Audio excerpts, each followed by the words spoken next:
Hi, it's Sari from Parent Plus. Just a quick video, a quickie on developmental stages for children.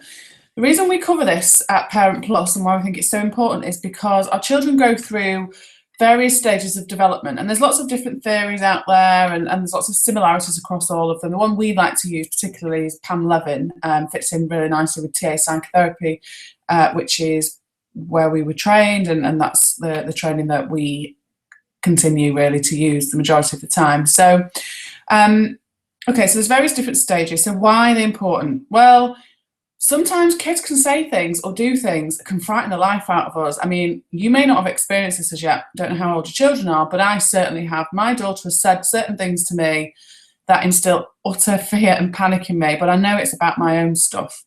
And so actually I can find it really helpful sometimes just to check out, okay, well, what developmental stage is she at? What might she be processing?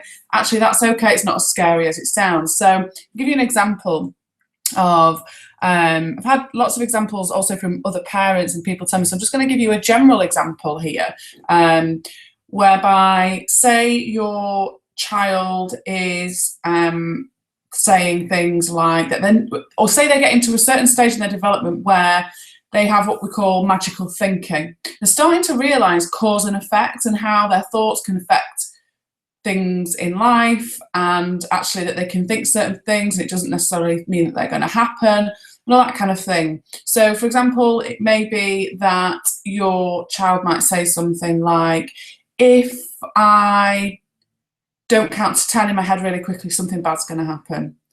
Horrible to think that they're thinking in that way.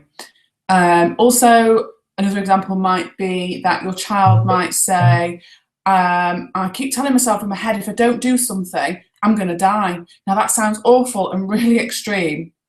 And I've had my daughter give a similar example like that to me, which I straight away think, oh God, that's awful.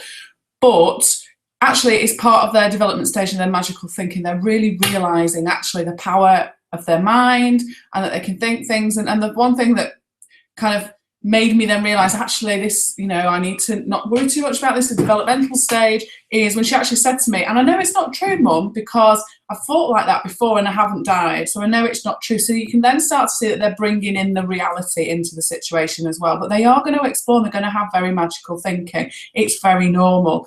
I think the difficulty is as adults is because we're now immersed in this adult world. So, for example, when I've seen people having intrusive thoughts like that and thoughts that are extremely controlling is maybe if I've worked with somebody with OCD, obsessive compulsive disorder. Don't know if you've watched things on the TV where, you know, there was an OCD camp was on the TV once, and there was lots of people on there, adults having extremely intrusive thoughts if they didn't do certain things a certain amount of times, or if they didn't speak to people before a certain time, that actually that person might die or they might die, and that's really debilitating in their life and taking over.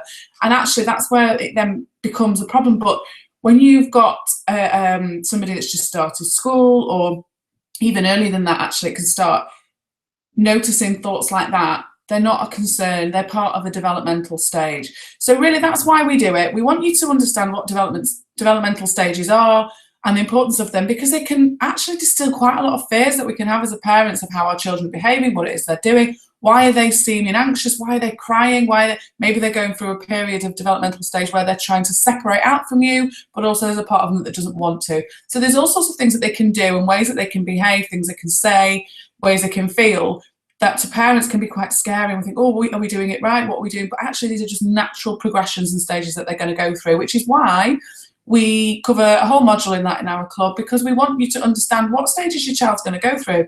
Then they're going to become a teenager and they're going to recycle all of those again twice as quick. So I think it's a really good tool for parents to understand what developmental stages are, and so that we can understand maybe what bits our children need more help with, more support through, and so that we can get them to go through all the stages as easily and as pleasantly as possible. Okay, bye.